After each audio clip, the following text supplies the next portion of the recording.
You know, right now, in this very moment, something in your life is changing. Maybe it's something small, maybe it's everything. Your job, your relationships, your health, your finances, the way you see yourself, the way others see you. Change is happening, whether you invited it or not. And I want to talk to you about something that matters more than anything else when you're standing in the middle of all that uncertainty. I want to talk to you about trust. Real trust. The kind of trust that doesn't depend on your circumstances looking good. The kind of trust that holds you steady when the ground beneath your feet feels like it's crumbling away. You see, most of us have been taught to trust in things we can see and touch and control. We trust our bank accounts. We trust our jobs. We trust our relationships. We trust our abilities. And there's nothing wrong with any of those things. But here's what happens. When those things start to shift and change, when the money gets tight, when the job disappears, when the relationship falls apart, when our abilities seem to fail us, we panic. We panic because we've placed our trust in things that were never meant to hold the full weight of our security. We've been trusting in the creation instead of the creator. We've been trusting in the gifts instead of the giver. We've been looking at the waves instead of the one who walks on water. Now, I'm not here to tell you that change is easy. I'm not here to pretend that it doesn't hurt when things fall apart. I'm not here to give you some kind of spiritual bypass where you just smile and pretend everything's fine when it's not. What I'm here to tell you is that there is a power in you and around you and through you that is greater than any change you will ever face. There is a source of strength that never runs dry. There is a presence that never leaves you, no matter how alone you feel. And learning to trust that presence, learning to rely on that power, learning to lean into that source is the single most important thing you can do with your life. Let me tell you something about God, about source, about the universe, about whatever name you want to use for that infinite intelligence that creates and sustains all life. This power is not outside of you, judging you from some distant throne in the sky. This power is not waiting for you to get your act together before it helps you. This power is not punishing you with change to teach you a lesson. No, this power is in you. It is the very essence of who you are. It is the breath in your lungs right now. It is the force that beats your heart without you having to think about it. It is the intelligence that heals your cuts and fights off illness and grows your hair and digests your food. This same intelligence that knows how to create galaxies and spin planets and bring forth life from a single seed, this intelligence is living in you, as you, through you, right now. And here's the beautiful thing. This intelligence, this God force, this source energy, it knows what it's doing. It really does, even when you don't. Even when everything looks like chaos. Even when you can't see the path forward. Even when you've tried everything and nothing has worked. This intelligence that created you has not forgotten you. It has not abandoned you. It is not confused about what you need. It is orchestrating things behind the scenes that you cannot see. It is preparing solutions before you even knew you had a problem. It is arranging meetings and opportunities and circumstances that will blow your mind when you look back on them later. But here's where most people get stuck. They want to trust God, they really do, but they want to trust God their way. They want to tell God how things should work out. They want to give God a deadline. They want to explain to God the only acceptable solution to their problem. They say they trust, but what they really mean is, I trust God to do exactly what I think should happen, in exactly the way I think it should happen, in exactly the time frame I think it should happen. And that's not trust. That's control with a spiritual label on it. Real trust means letting go. It means surrendering your need to know how and when and where and why. It means releasing your grip on the outcome. It means saying, I don't know how this is going to work out, but I trust that it will work out. I don't know what the solution is, but I trust that there is a solution. I don't know why this is happening, but I trust that there is a reason, even if I never understand it. That's trust. That's faith. That's what it means to really rely on something greater than your own limited perspective. And I know what you're thinking. You're thinking, but you don't understand my situation. You don't know how bad things are. You don't know what I'm going through. How can I trust when everything is falling apart? And you're right. I don't know your specific situation, but I do know this. I know that the same power that created the sunrise this morning is the same power that lives in you. I know that the same intelligence that knows how to turn winter into spring knows how to turn your winter into spring. I know that the same force that brings life out of death, that brings light out of darkness, that brings order out of chaos, that force is working in your life right now, whether you can see it or not. Change is not your enemy. I need you to really hear this. Change is not your enemy. Change is life itself. Life is always moving, always growing, always evolving, always becoming. Nothing in nature stays the same. The caterpillar doesn't stay a caterpillar. The seed doesn't stay a seed. The child doesn't stay a child. And you are nature. You are part of this great unfolding. The changes you're experiencing, even the painful ones, even the scary ones, even the ones you didn't ask for, they are part of your evolution. They are part of your growth. They are preparing you for something you cannot yet see. Think about it. Every single time something has changed in your life before, even when you thought it was the worst thing that could happen, even when you couldn't see any way through it, you survived. You made it through. You're here right now, which means you have a 100% success rate of getting through difficult times. 100%. And you didn't do that alone. You were carried. You were guided. You were supported by this invisible force that never left your side. But here's what I want you to understand. Trusting God doesn't mean sitting around waiting for life to happen to you. Trusting God doesn't mean being passive and doing nothing. Trusting God means taking inspired action while releasing your attachment to the outcome. It means doing what's in front of you to do, doing it to the best of your ability, and then trusting that your efforts are being multiplied by a power greater than yourself. It means showing up, doing your part, and then getting out of the way and letting God do God's part. You see, there's a difference between effort and struggle. Effort is taking action with ease and flow. Struggle is taking action with resistance and force. When you trust, you can make effort without struggle. You can work hard without wearing yourself out. You can pursue your goals without being attached to them. You can desire change without demanding it. You can hope for better without being devastated if it doesn't come in the way you expected. And here's something else that's really important. When you truly trust God, when you truly surrender to this higher power, you stop comparing yourself to other people. You stop looking at what they have and feeling like you're missing out. You stop wondering why things seem easier for them. You stop judging your life by someone else's timeline. Because you understand that your path is your path. Your timing is your timing. Your lessons are your lessons. What's meant for you will find you. What's not meant for you will pass you by, and that's a blessing, not a curse. So many people are stressed and anxious and worried because they're trying to force things that aren't ready to happen yet. They're trying to open doors that are meant to stay closed. They're trying to make relationships work that are meant to end. They're trying to hold on to jobs that are meant to be released. They're trying to stay in places they've outgrown. And all of that forcing and pushing and controlling creates so much unnecessary suffering. But when you trust, when you really trust, you can relax, you can breathe, you can be present. You can enjoy your life even while things are changing because you know that you're being led somewhere better. Now, let's talk about fear for a minute, because fear is the opposite of trust. Fear says, it's all up to me. If I don't make this happen, it won't happen. If I don't worry about it, something bad will happen. If I don't control every detail, everything will fall apart. Fear keeps you up at night. Fear makes you sick. Fear ruins your relationships. Fear steals your joy. And fear is a liar. Fear is not telling you the truth about who you are or what's possible for you. When fear shows up, and it will show up because you're human and that's normal, I want you to do something different than what you've probably been doing. Don't try to fight it. Don't try to push it away. Don't judge yourself for feeling afraid.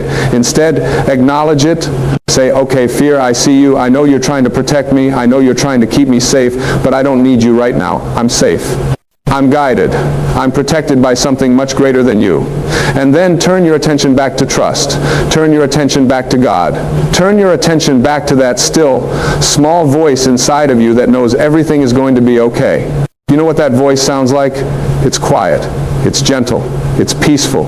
It doesn't scream. It doesn't demand. It doesn't panic.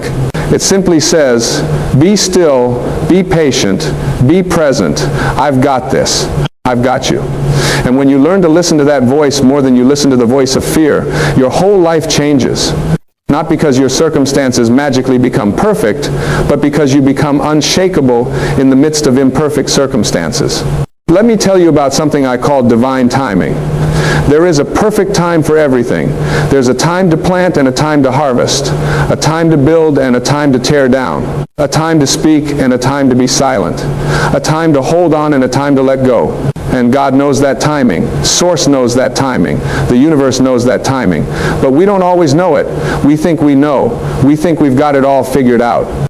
We think we know exactly when something should happen, and then it doesn't happen when we think it should, and we get frustrated and angry, and we lose faith. But what if the delay is part of the plan? What if the waiting is preparing you? What if the closed door is protecting you from something you can't see? What if the detour is leading you to something better than what you originally wanted? What if the change you're resisting is actually the change that's going to save your life? I've seen this happen over and over again. Someone loses a job they thought they'd have forever, and 6 months later they're in a better job they never would have applied for if they hadn't been let go. Someone goes through a painful breakup, and a year later they meet the person they're actually supposed to be with. Someone gets sick and has to slow down, and in that slowness they find their true purpose. Someone loses everything and has to rebuild, and in the rebuilding they become the person they were always meant to be. The change you're going through right now, the thing that's scaring you, the thing that's keeping you up at night, the thing you're praying will just go back to the way it was, what if that's the best thing that could be happening to you? What if that's God answering prayers you didn't even know you prayed? What if that's the universe clearing the path for something so much better than you can currently conceive? But you have to trust. You have to let go. You have to stop fighting and start flowing. You have to stop resisting and start allowing. You have to stop trying to control everything and start surrendering to the wisdom that knows more than you do. And I want to be clear about something. Surrendering doesn't mean giving up. It doesn't mean you stop caring. It doesn't mean you become a doormat or you let people walk all over you. Surrendering means you do what you can do, and then you trust God to do what you can't do. Surrendering means you plant the seeds, but you don't try to control the weather. Surrendering means you show up with love and effort and commitment, but you release the need to force outcomes. Here's a practice I want you to try. Every morning when you wake up, before you check your phone, before you start thinking about all the things you have to do, before you start worrying about all the things that could go wrong, I want you to take 3 deep breaths. And with each breath, I want you to say something. With the first breath, say, I trust. With the second breath, say, I am guided. With the third breath, say, all is well. That's it. Just 3 breaths. 3 simple statements. But if you do this every single day, you will begin to reprogram your mind. You will begin to shift your energy. You will begin to align yourself with the truth of who you are and what's available to you. And throughout the day, whenever you notice yourself getting anxious or worried or fearful about the changes happening around you, come back to your breath. Come back to those statements. I trust. I am guided. All is well. You don't have to believe it at first. You don't have to feel it at first. Just say it. Just practice it. Just offer it up to the universe as a prayer, as an intention, as a declaration of what you choose to focus on. Because here's the thing. Your mind is always creating your reality. What you focus on expands. What you give your attention to grows. If you focus on everything that's going wrong, you'll see more things going wrong. If you focus on how unfair life is, you'll experience more unfairness. If you focus on lack and limitation and fear, that's what will multiply in your experience. But if you focus on trust, if you focus on guidance, if you focus on the goodness and intelligence and love of the creative force that's running this whole show, then that's what starts to show up more and more in your life. This isn't about denying reality. This isn't about pretending problems don't exist. This is about choosing where you place your attention. This is about training your mind to look for evidence of God's presence instead of evidence of God's absence. This is about asking better questions. Instead of asking, why is this happening to me? Ask, what is this teaching me? Instead of asking, when will this end? Ask, how can I grow through this? Instead of asking, why doesn't God care about me? Ask, how is God working in my life right now, even if I can't see it? And let me tell you something about miracles. Miracles are happening all the time. They're not rare occurrences reserved for special people. They're the natural result of aligning yourself with the miraculous power that creates life itself.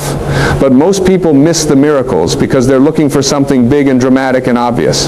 They're waiting for the sky to open up and a voice to boom down with clear instructions. They're waiting for their problems to disappear overnight. They're waiting for circumstances to change before they change their thinking. But miracles often come in small ways. They come in the form of a kind word from a stranger right when you needed it. They come in the unexpected check in the mail. They come in the solution that pops into your head out of nowhere. They come in the door that opens right after another door closes. They come in the strength you didn't know you had. They come in the peace that passes understanding.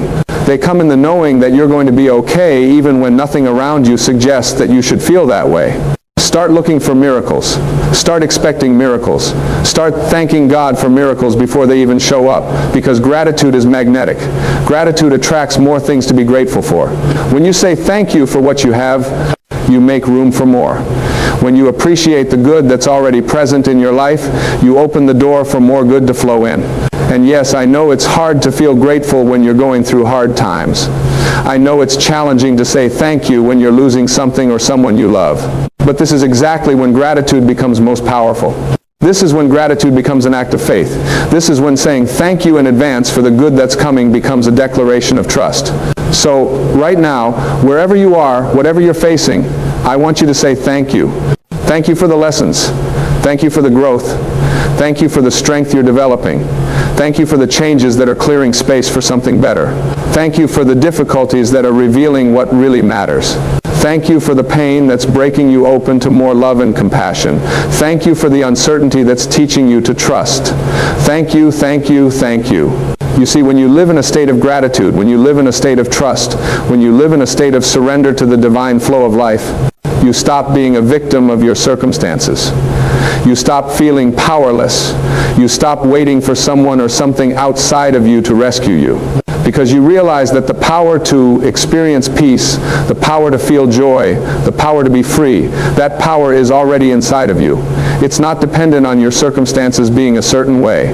It's not dependent on people treating you a certain way. It's not dependent on having a certain amount of money or achieving a certain level of success. It's dependent on your connection to Source. It's dependent on your alignment with God. It's dependent on your willingness to trust what you cannot see. And this is where so many people get tripped up. They say they want to trust God, but they keep trying to do it on their own. They pray for help, and then they don't allow themselves to receive help. They ask for guidance, and then they ignore the signs and synchronicities that show up. They want a miracle, but they're not willing to change their thinking. They want their life to be different, but they're not willing to be different. Trusting God means becoming a cooperative partner with the divine. It means listening to your intuition. It means following the nudges. It means taking the inspired action even when it doesn't make logical sense. It means saying yes to opportunities that scare you. It means saying no to things that don't align with your truth. It means being willing to look foolish. It means being willing to fail. It means being willing to not have all the answers. It means being willing to walk by faith, not by sight. And let me tell you, when you start really trusting, when you start really surrendering, when you start really allowing God to lead your life, things start to happen that you couldn't have made happen on your own. Doors open that you didn't even knock on. People show up with exactly what you need. Resources appear from unexpected sources. Solutions present themselves in ways you never would have thought of. Your path becomes clear even though you couldn't see 2 feet in front of you before. But you have to be patient. You have to be willing to not know. You have to be okay with the mystery. You have to be comfortable with the gap between where you are and where you want to be. Because that gap is where faith lives. That gap is where trust is developed. That gap is where you learn that you're being held by something greater than yourself. Think about a trapeze artist. When they let go of one bar, there's a moment where they're hanging in midair, not holding on to anything before they catch the next bar. That moment is terrifying, but it's also necessary. You can't hold on to the old bar and grab the new bar at the same time. You have to let go. You have to trust that the next bar will be there. You have to trust that you won't fall. You have to trust in the physics, in the timing, in the training, in the net below you. That's where you are right now. You're in the in-between. You've let go of what was, but you haven't yet grabbed onto what's next. And it feels scary because you're not in control. But you are safe. You are held. You are guided. The net is there. The next bar is there. You just have to trust and keep your hands open and ready to receive. And while you're in this in-between space, this is the perfect time to get clear about what you really want. Not what you think you should want. Not what other people want for you. Not what you wanted 5 years ago when you were a different person. But what you, right now, in this present moment, truly desire for your life. Because God wants to give you the desires of your heart. But first you have to know what those desires are. You have to be honest about them. You have to stop censoring yourself. You have to stop telling yourself that what you want is too much or too silly or too impossible. Nothing is impossible for God. Nothing is too big. Nothing is too complicated. Nothing is beyond the creative power of the universe. The only limits are the ones you place on yourself. The only restrictions are the ones you accept as truth. The only impossibilities are the ones you believe in. So what do you really want? What would make your heart sing? What would make you feel alive? What would make you feel fulfilled? What would bring you joy? And I'm not talking about surface wants. I'm not talking about things that are just going to temporarily make you feel better. I'm talking about soul-level desires. I'm talking about the kind of wants that are aligned with your purpose. The kind of wants that, if fulfilled, would allow you to be more of who you really are and give more of what you came here to give. Get clear on that. Write it down. Speak it out loud. Pray about it. Meditate on it. And then, and this is the important part, release it. Give it to God. Say, this is what I desire, or something better. I trust that if it's meant for me, it will come. And if something better is meant for me, I'm open to that too. I release my attachment to the how and the when and the who and the where. I trust that you know what's best for me. I trust that your timing is perfect. I trust that you're orchestrating everything for my highest good. And then let it go. Stop obsessing about it. Stop worrying about it. Stop trying to force it. Stop checking every 5 minutes to see if it's happened yet. Live your life. Be present. Do the next right thing in front of you. Take care of your responsibilities. Love the people in your life. Find joy in the small moments. Be kind. Be generous. Be grateful. And trust that while you're doing all of that, God is working behind the scenes, arranging everything in ways you cannot see. Because that's how it works. When you surrender, when you trust, when you let go, you create space for the divine to work. But when you're clutching and grasping and controlling, you block the flow. You get in the way, you slow down or prevent the very thing you're trying to make happen. It's like trying to force a flower to bloom. You can't do it. You can water it, you can give it sunlight, you can provide good soil, but you can't force it to bloom. It blooms in its own time, according to its own inner intelligence. And you are like that flower. You have your own inner intelligence. You have your own timing. And when you trust that, when you cooperate with that, when you surrender to that, you bloom. And let me address something that I know is on a lot of people's minds. You might be thinking, but I've been trusting, I've been praying, I've been doing everything right, and things are still hard, things are still changing, things are still uncertain. Why isn't God helping me? And I want you to understand something. God is always helping you, always. But sometimes the help doesn't look like what you expect. Sometimes the help is in the strength you're developing. Sometimes the help is in the lessons you're learning. Sometimes the help is in the person you're becoming. Sometimes the help is in what's being removed from your life, not what's being added. God's job is not to make your life easy. God's job is not to remove all challenges and obstacles. God's job is not to give you everything you want the moment you want it. God's job is to help you grow into the fullest expression of who you are. God's job is to guide you toward your highest potential. God's job is to love you so much that you're not allowed to stay small and safe and comfortable when you're meant for something greater. And sometimes getting to that something greater requires change. It requires challenge. It requires you to step out of your comfort zone. It requires you to let go of what's familiar. It requires you to trust in what you cannot see. Because if everything stayed the same, if life was always comfortable and predictable and easy, you would never grow. You would never discover what you're truly capable of. You would never develop the depth and wisdom and strength that comes from going through difficult times. So when everything is changing around you, when you can't control what's happening, when you don't know what's coming next, remember this. You are not alone. You have never been alone. You will never be alone. There is a presence with you right now, in you right now, that is wiser than your mind, stronger than your fears, and more powerful than any circumstance you will ever face. This presence knows the way even when you don't. This presence has a plan even when you can't see it. This presence is working for your good even when it doesn't feel like it. Your job is not to figure it all out. Your job is not to control the outcome. Your job is not to make it happen in your timing. Your job is to trust. Your job is to surrender. Your job is to show up each day and do the next right thing with love and integrity and faith. Your job is to keep your heart open. Your job is to stay connected to Source through prayer and meditation and gratitude. Your job is to be kind to yourself and others. Your job is to remember who you really are. And who you really are is not your circumstances. You are not your job title or your bank account or your relationship status. You are not your past mistakes or your current challenges.